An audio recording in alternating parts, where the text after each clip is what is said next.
So, teaching cities. I mean, I'm today's teaching London, but what I'm hoping to show and discuss with you is how this can be a template for teaching any city or any place. It could be somewhere in England, in the southeast, it could be New York, it could be the student's home city as well, which they prepare to present and explain to foreign visitors.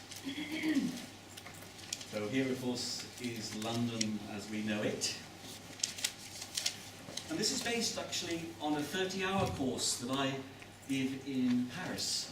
It's language and culture. And I was very pleased to hear Jeremy giving a big plug for CLIL. This is a kind of CLIL, in a way. Okay? The aim could be to develop cultural competence and cross-cultural awareness, and at the same time to develop your students' language skills. But as we heard earlier today, if you get the students motivated about the topic, then they will learn, and they will take over the lesson. And the course that I give is very much a teacher-introduced, teacher-guided course, but the students take over very, very quickly in making presentations and doing project work and tasks. So, who could benefit from a course like this? It could be students abroad, which is in France or around the world, or it could be your students here in Britain, in language schools or college or universities. And I think it could be done, normally I aim the course at B2 or even C1, but it can be done much, much lower down, just by simplifying the task. Perhaps not using Blake's poem with teenagers who are at level B1. Now, what about the course content and the syllabus?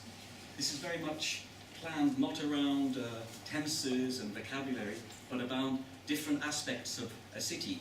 And obviously we've already got a few of them here: songs, films, poems, painters. Can you imagine any other themes or strands which we could have for teaching a city? Food and drink, yes. Very important. The places, the tourist places. The tourist places, the sites, the ones that you saw on that first slide. Come in, have a seat. Any others we could have?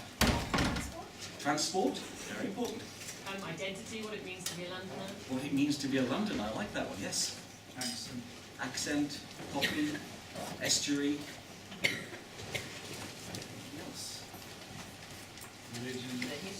Religion, history, all of these things. So here's just a few that I give my students at the beginning of their course. As you can see, many of them are here. Well-known people, well-known Londoners is a very popular theme. Songs and music, architecture, sport, dialect, and a few more. Comparisons with the student's home city, London and Paris, London and Tokyo, or whatever. Food and drink, places of worship. Immigration, of course, is a very interesting theme as well. So I give students a big list like this at the very beginning of the course. I do a couple of presentations myself, just to demonstrate, and then they choose the ones that they want to do, and then they present them, either in groups or individually. So the content is negotiated by the students.